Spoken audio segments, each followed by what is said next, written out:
Hey friends, if you encounter error 0x80080206 when downloading Microsoft Store apps, then please watch this video. I will guide you through the resolutions. The first solution is WS Reset.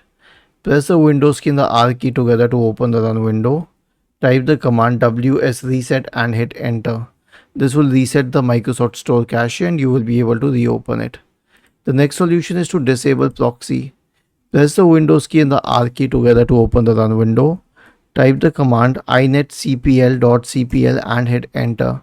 Now go to the connections tab, click on LAN settings, and then make sure that automatically detect settings is checked and use a proxy server is unchecked.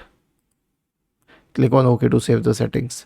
And lastly, I'm going to add a PowerShell command in the description section of the video. All you need to do is copy it, search for PowerShell in the Windows search bar and click on Run as Administrator in the right pane. Paste it here and hit enter. Was this helpful?